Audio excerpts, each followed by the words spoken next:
ચાલતો થયો. શીખ આપણે બંને વચન આપ્યું હોય તો કરી જવું જોઈએ નહીં, કેમ કે તેનું પરિણામ ખરાબ પણ આવી શકે. એટલે આપણા જીવનમાં આપણે પ્રામાણિક બનીને રહેવું જોઈએ. નમસ્તે. નમસ્કાર.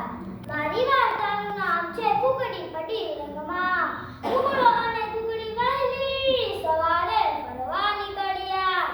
બંને વાતોમાં મશગુલ, વાતોમાં ને વાતોમાં ગામને બહાર નીકળી ગયા.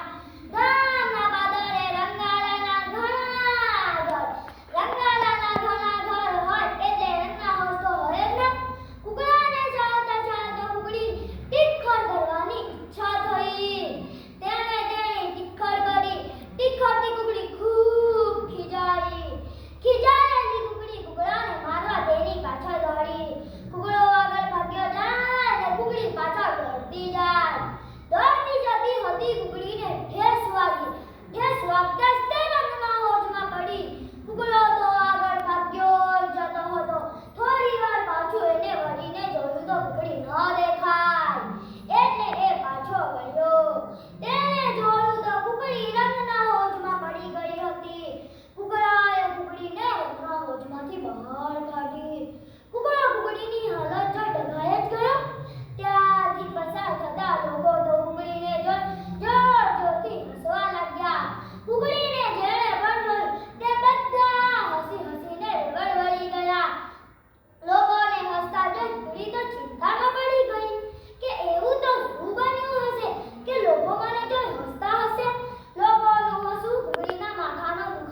મળશે તેને જ સાયકલ મળશે. પપ્પાની વાત સાંભળી બંને બાળકો ભણવામાં લાગ્યા. પણ ટીંકુ તો કંઈક વધારે સ્માર્ટ હતો. તેને ખબર હતી નંબર કેવી રીતે લાવવા છે. તે માત્ર એટલું જ વાંચતો જેટલું પરીક્ષામાં પૂછેલું હતું. ત્યાં રિંકીને ભણવાનો શોખ હતો. તે આખી ચોપડી વાંચી જતી. તે ટીપો કહે, જોજે સાયકલ તો મને જ મળશે. તું જેટલું બધું વાંચે છે બધું બેકાર છે. એક્ઝામમાં આ બધું નહીં આવે. રિંકી બોલી, તને કઈ રીતે ખબર? ટીપુ બોલ્યો, અરે આજો પાછલા 3 વર્ષના ક્વેશ્ચન પેપર આપે છે ટ્યુશનવાળા સરે. હંમેશા મજી કચેરી પીઠા છે. રિંકી બોલી, ઠીક છે, મને નથી લેવું કે તારા જેવો શોર્ટકટ. એક્ઝામમાં જે પણ આવશે આ બુકમાંથી જ આવશે ને. મને આરાના કર, મને વાંચવા દે. બંને બાળકો પોતપોતાની રીતે વાંચવાનું શરૂ કર્યું. ફાઇનલી એક્ઝામ થઈ ગઈ અને ટીંકુ ઘરે આવતી, યે એક્ઝામ ખતમ, મસ્તી શરૂ. થોડા દિવસમાં રિઝલ્ટ અનાઉન્સ કરવામાં આવ્યું અને જે થતું આવતું હતું આ જ થયું. ટીંકુએ ટપ કર્યું, રિંકી બીજા નંબરે આવી. ટીંકુ કહે, યે હવે મને સાયકલ મળશે. ટીંકુને સાયકલ મળી ગઈ. પણ મમ્મીએ કહ્યું, ધ્યાનથી, આ તમારી બંનેની સાયકલ છે, રિંકીને પણ ચલાવવા દેજો. પણ ટીંકુ તો ક્યાંય કાનનું સાંભળવાનો હતો. તો બસ સાયકલ લઈને નીકળી પડી. તે દિવસે સાંજે બાળકોના સારા નકશાઓને કારણે આખો પરિવાર હોટલમાં જમવા નીકળ્યો. જમ્યા પછી તે લોકો બહાર આવ્યા. તે લોકોને 2 લોકો માઇક અને કેમેરા લઈ તે લોકોના સામે આવી ગયા અને કહ્યું, અમે લોકો જીવન સાયકલનું પ્રમોશન કરી રહ્યા છીએ. બાળકો માટે નાનકડો કિસ્સો છે. બધા સાચા જવાબ આપશે તેને ટોપ મોડેલની સાયકલ, સ્કૂલ બેગ અને બોટલ મળશે. બધા જવાબ તેઓની મચી જતા. રિંકીએ તો ખૂબ ધ્યાનથી વાંચી હતી. તે તો બધા જવાબ ઠીક કરીને આપી દીધા અને કહ્યું, આ નોંધ કર, મારા બધા જવાબ ઠીક થઈ ગયા.